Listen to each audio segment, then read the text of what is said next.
Now to Mr. Ayanleke. You are a pharmacist who has done a whole lot in the area of IT deployment in pharmacy. And it's been said here over and over again, automation is it. And you have had your experience with our colleagues. What is that one thing our colleagues seem not to be getting right as regards information technology, deploying IT as a business solution? Thank you.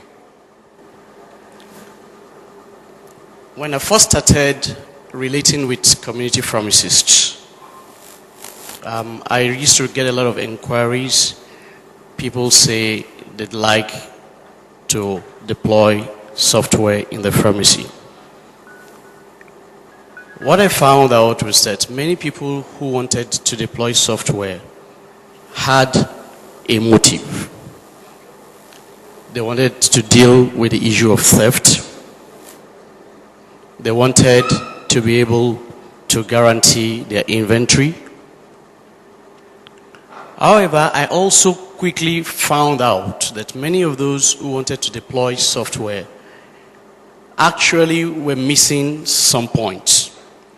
Now, softwares are very, very disciplined. They don't have the privilege of discretion the way humans have. A human can look at the shelf and decide that, well, it's missing, and I ignore it. The software is going to put a minus there for you. And that will lead to different complications as you compound the operations. So one of the things I first did then was to ask you, can I see your books? What records do you presently keep? If you do purchases, is there somewhere you enter them? If you do sales, is there somewhere you enter them? When drugs expire on you, is there somewhere you keep track of those things? In summary, I consider that software imposes discipline on a business. And if you are not already disciplined in your business management, the software really won't make much of a difference to you. If you can't follow the rigors of keeping records and seeing that things are done as and at when they should be done, then having the software will only expose all of your weaknesses, but you will not get the benefit and the advantage. You're going to run up a stock balance and everything is negative. That doesn't help you make a decision.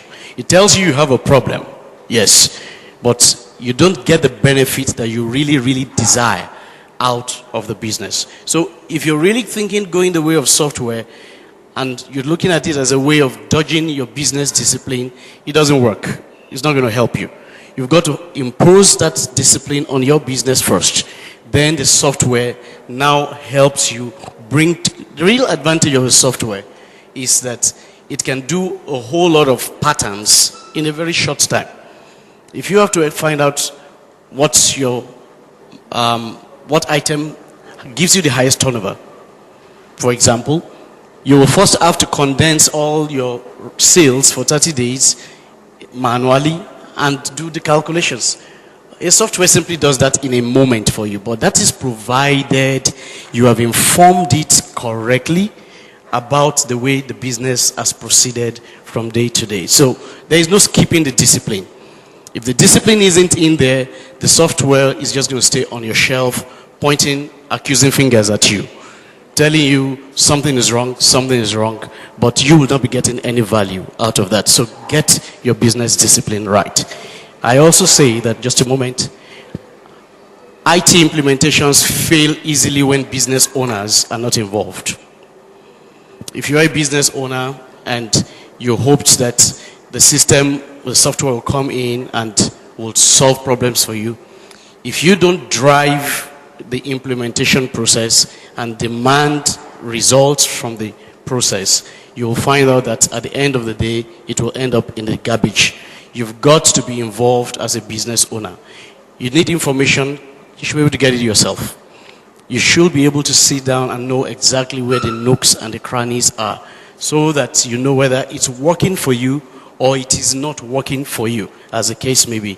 Usually, if you know what you want, you can determine whether a software is going to actually deliver to you what you really want at the end of the day. But if you don't know what you want, then you'll get junk sold to you. And at the end of the day, you'll be no better for it.